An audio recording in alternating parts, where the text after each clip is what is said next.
Hey everybody, welcome back to the Convo Couch. I am Fiorella and I am here today with an organizer who was on the field working with the Tax Amazon campaign, Emily MacArthur. Emily, thank you for being here.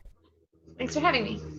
So, just so you know, everybody's looking at Seattle right now because everybody is seeing how over there you all managed to organize and get on the streets slightly before COVID-19 happened and already had these structures in place, but we're able to make the most out of COVID, which I mean it in the sense that during a pandemic, we should have had backups for people. We should have already had healthcare for all. We should have already had structures that would provide housing for people because a lot of people were already hurting before the pandemic, and then the pandemic hit and everything just became worse.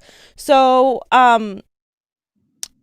what exactly is the Tax Amazon campaign? And for people that don't know, and how did it come about?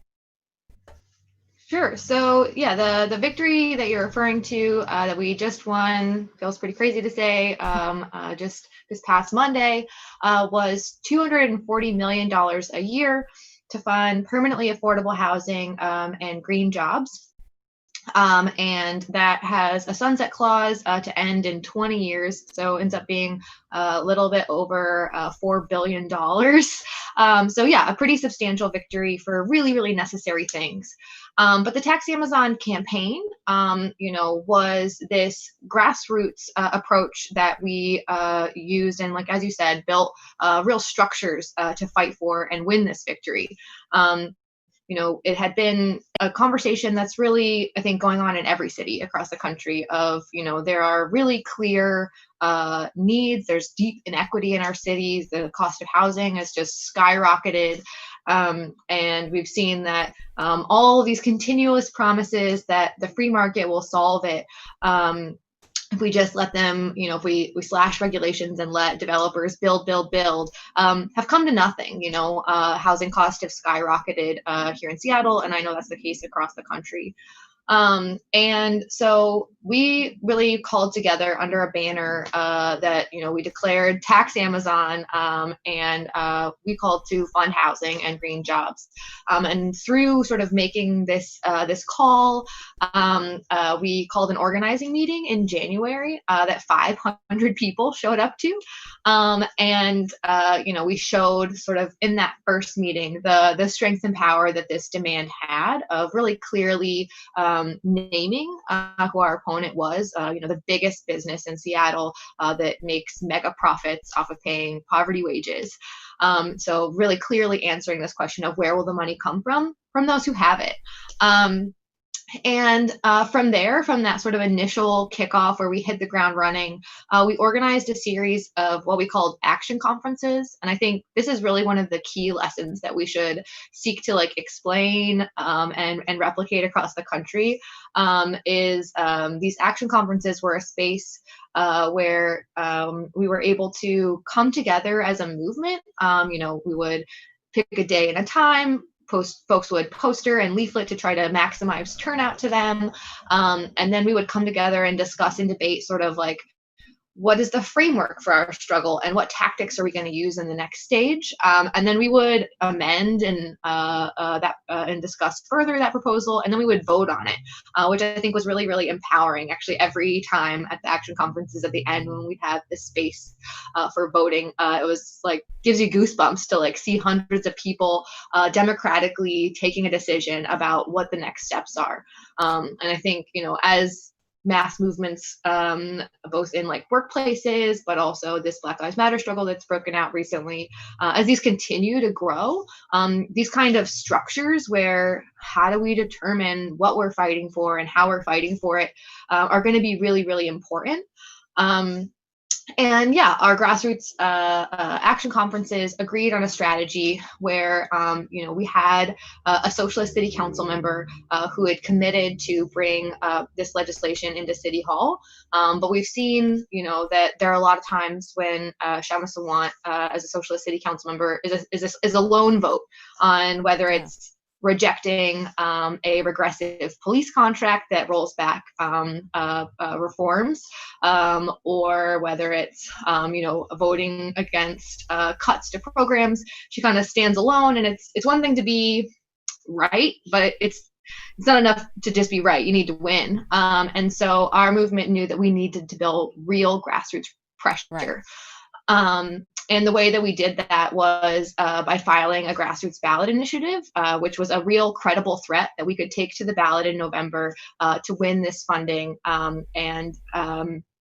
We proceeded to build an infrastructure to collect over 30,000 signatures to get that on the ballot. And ultimately, that pressure campaign of a very, very strong Amazon tax for housing and green jobs forced the political establishment to bring forward their own more watered down proposal, but they were able to pass it in city council just over a week ago.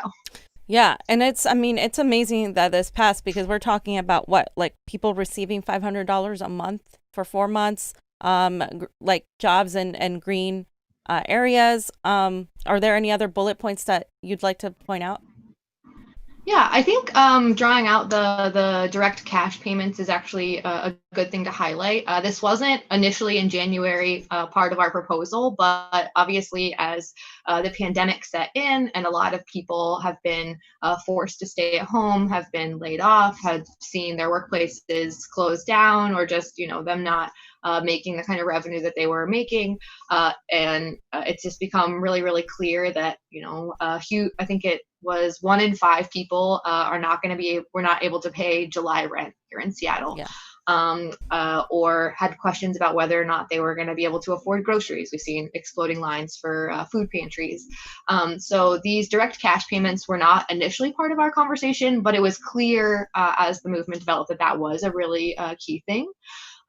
But there were, I think, also sort of 2 really clear prongs at the beginning that we outlined that have really persisted throughout the movement, which was directly investing in permanently affordable social housing. So kind of rejecting the idea that if we just give enough carve-outs or cut enough red tape for developers that will solve the housing problem, and directly saying, no, we need publicly owned, high quality, affordable housing that isn't subject to the market volatility. And that was something that we just persistently and clearly stood for, including sort of a finer, sharpened edge that we put on that. And this was really useful in the conversations we were having with people during the Justice for George Floyd protests, that we wanted those first 1,000 units of housing to go into the Central District, which here in Seattle is a historically Black neighborhood that's been just totally ravaged by gentrification, the cost of living pushing working class Black families out. And so, really enshrining social justice and racial justice in our fight. And then also, we wanted to make sure, because Seattle is kind of like, I think, more densely full of homeowners than a lot of other cities, that we also had a piece that would kind of appeal to and bring homeowners in and make them feel like this was something for them as well, not just out of like compassion that you think that like renters and working class people should have housing, but like, but this impacts me as well. Yeah. And that was the Green New Jobs program, which focused on retrofitting older homes that depended on oil or gas heating, which is just really terrible for the environment, and sort of retrofitting those buildings to bring them up to like a more modern, environmentally friendly standard. And this was something that I think really brought, also, as well as just sort of trying to appeal to homeowners, was really important for a lot of people who are active in the movement, which included, lots of socialists who are environmentalists, but also 350 Seattle, as well as young people in the Sunrise Movement, just really feeling the urgency of the climate catastrophe and feeling like we needed to register, the housing crisis as well as the environmental crisis as needing urgent action. So, why Seattle? Because there was a Fight for 15 a few years ago that Seattle also led, and there was also have been a lot of protests because of George Floyd.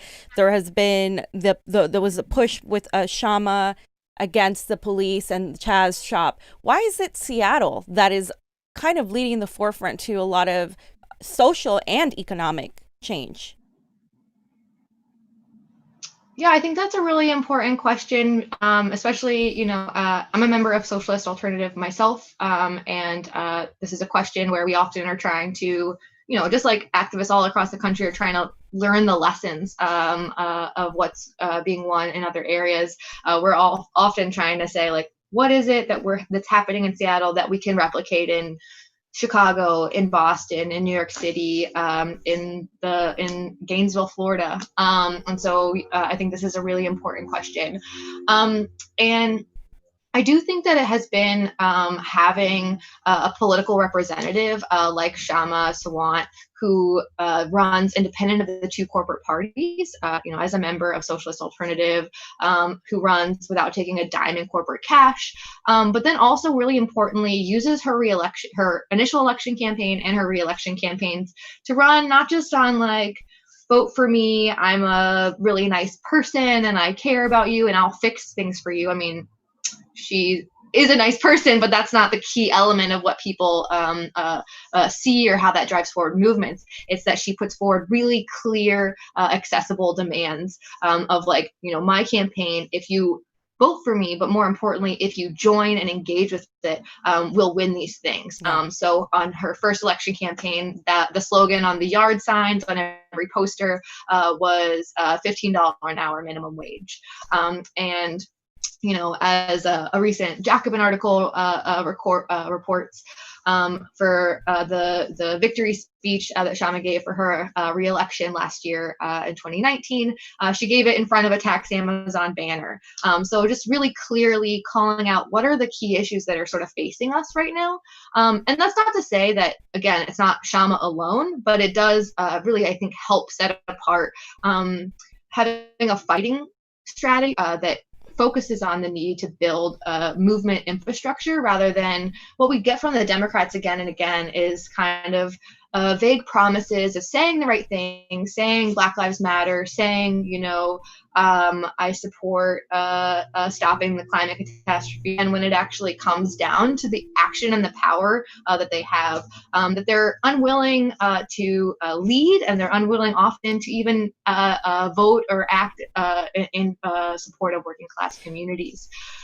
So having this clear, independent, movement-based political strategy, I think, has been really essential here in Seattle, and is something that I think we really do need to replicate across the country. As we've seen with Bernie Sanders, even though he represented a lot of things that people wanted, of Medicare for all, of free college education, of an investment in union green jobs, being within the Democratic Party meant that he was totally betrayed at every step. Even if you don't buy into some of the more kind of voter suppression type elements, we do see that he was put under intense pressure to just step back and be silent, and that a lot of his supporters have been really distraught and depressed, I think, over, in this big moment of crisis and struggle, where it would be excellent to have a clear voice and a leader fighting for these things at the national level. Instead, we get Bernie kind of doing backroom compromises with Joe Biden.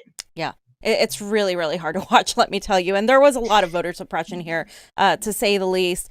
And I'm going to ask this question because I think a lot of people don't understand. How does this, the tax Amazon and what you guys accomplished and the economics of it, tie into the Black Lives Matter movement and to defund the police? Because a lot of times we get people feeling like there is a co-option of their cause, and we all want to we want these things to pass, like defunding the police for Black Lives Matter, but also there's an economic tie to this. Can you expand on that? Totally. Yeah, I think this is really important and was crucial to our ability to talk to people in the protests and collect tens of thousands of signatures from Seattleites who are joining the Justice for George Floyd struggle. I think we saw in the first wave of Black Lives Matter struggles in 2015 that there was this really clear call of Black Lives Matter, which huge layers of young people were drawn into and supported, but then what actual demands came out of that weren't always very clear. Oftentimes it was indict killer cops, And oftentimes that kind of got stuck in backroom conversations of these indictment like juries, and were super unsatisfying for a lot of people. But I think people drew a lot of lessons out of that, of, all right, well, we need not just super clear demands, but a fighting strategy to win them. And we saw, with the explosive developments of the most recent struggles, that it was pretty fast that nationally these demands started bubbling up of, yeah, as you said, defund the police, invest in our communities. And, while we did get some promises in places like Minneapolis to abolish the police, what those in like their concrete details, and you kind of look under the hood, were just kind of empty promises and like prolonged studies. And so, yeah, I think the way that we were able to relate Tax Amazon as like an offensive struggle to win investment from the richest corporations in the city into housing, relate that to the Black Lives Matter movement, was saying, well, actually, if I'm being totally honest, just saying Tax Amazon at the protest, people just intuitively got it. So I don't want to like create some perception that I had to like make a big pitch and explain it, because it was super intuitive to most people. You see whether it's Chris Smalls in Long Island, who was a worker who walked out for workplace protections during COVID, and the way that Amazon just had like this really gross negative PR campaign against him, that they will put Black Lives Matter on their banner on their website, but when it comes to like treating Black and brown workers well, that's affecting their bottom line, whereas just putting a banner on doesn't cost them very much. And so it was very clear that the massive amounts of wealth that Jeff Bezos has been able to accumulate, as the richest man in the world, was directly related to deep impoverishment in our communities, and especially acutely felt in Black and brown communities. And so I think that was just super intuitive to people. But if people did have questions, then occasionally folks would be like, well, aren't we here to fight for, Black Lives Matter? Shouldn't this I support this, but is this the place for this? Right. Totally like a fine question, and one that we as activists needed to be willing and able to respond to. We said if Black Lives matter, then investment in Black communities matter. Housing and services for those communities really matter. And that money should come from the richest corporations, not even just in our city, but in the world, because they are the ones who have it, and they are the ones who have made those profits on the basis of paying poverty wages and having, unsafe workplace conditions for overwhelmingly Black and brown employees. Yeah. Exactly. And so, yeah, I think it made a lot of sense to people. And we also did sharpen this conversation in a really concrete way in saying, all right, not just housing, which is key, but specifically the first 1,000 units of housing should go into the Central District, which for anyone who lives in Seattle, they are familiar with the Central District, which is a historically Black neighborhood that has been just really ravaged by gentrification, driving out Black working class families in the past few years.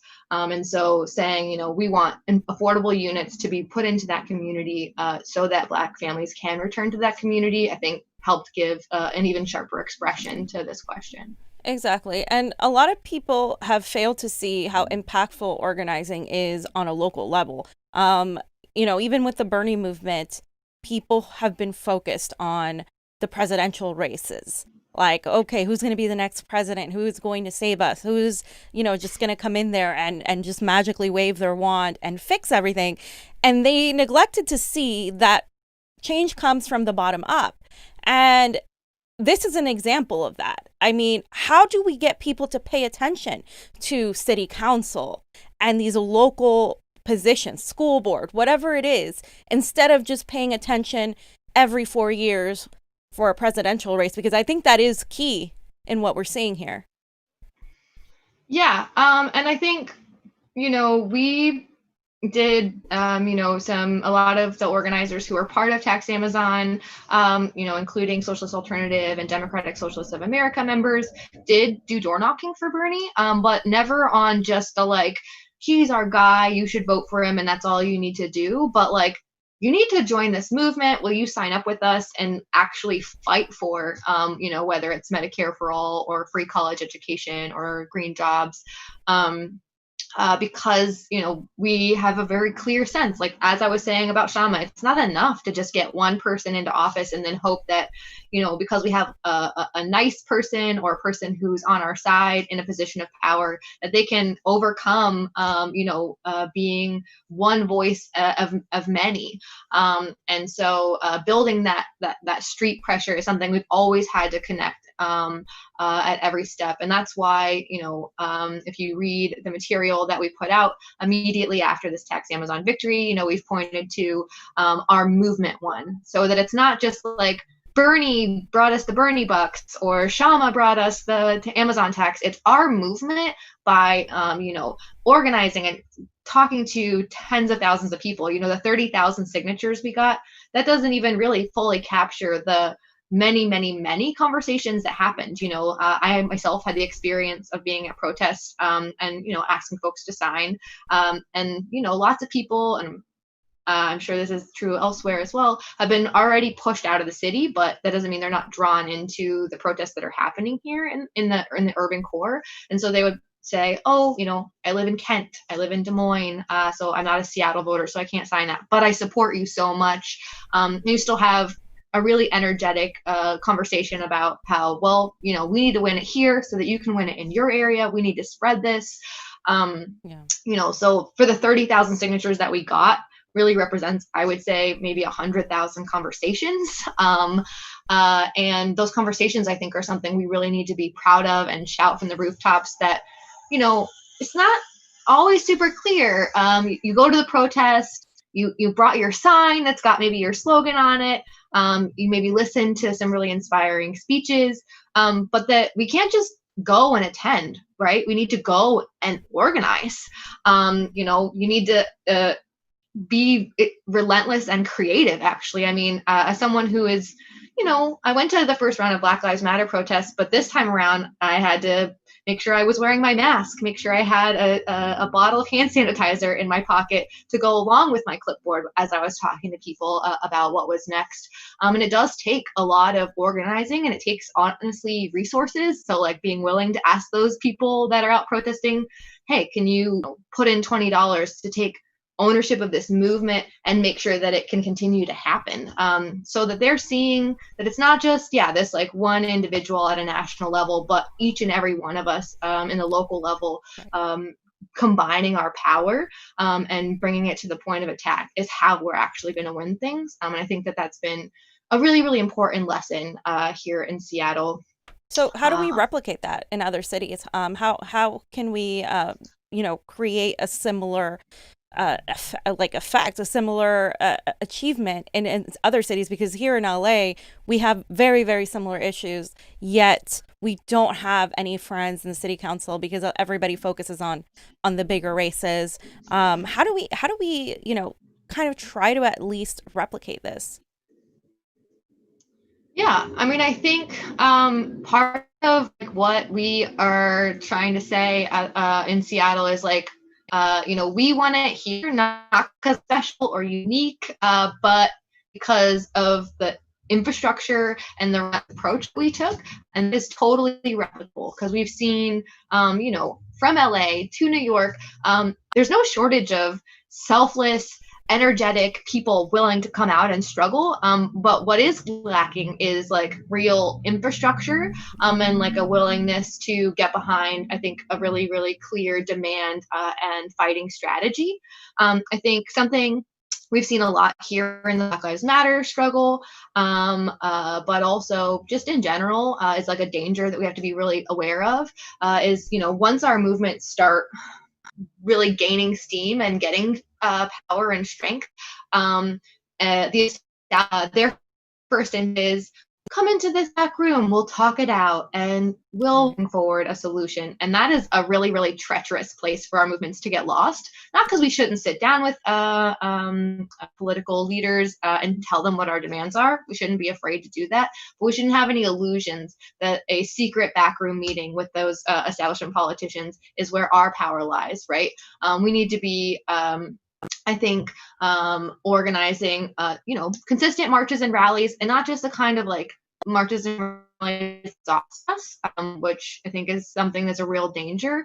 But those that have very clear plans, including fighting strategies. I think one of the most inspiring days of action we saw here in Seattle around the George Floyd protest was a day of strike action where 60,000 working class people in Seattle walked out on a Friday. It was longshoremen, workers, it was electrical workers demanding justice for George Floyd, demanding defunding SPD, demanding investment in our communities. So it was like a real clarity behind these demands, and a real clarity that is going to all of us using our collective strength. And part of that, I think, is recognizing that it's not just a rally on a Sunday at 2 p.m, which can have power, but actually, really importantly, making a political statement of saying, I'm not coming into work today because I need to be out organizing with my community.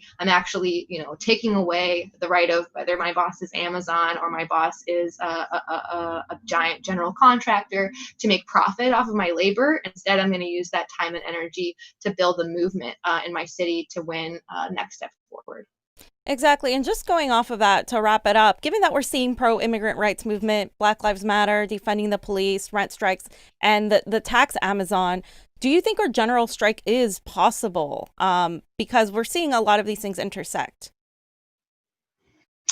I think, especially as a socialist, I think this is a really important question. I mean, like Teen Vogue has been writing articles for the past year about how what we need is a general strike. And so that's really exciting. I think it's important to be really sober about what it takes to get there. We've seen since, you see kind of this general call, or someone makes a poster or puts out a leaflet saying, general strike tomorrow.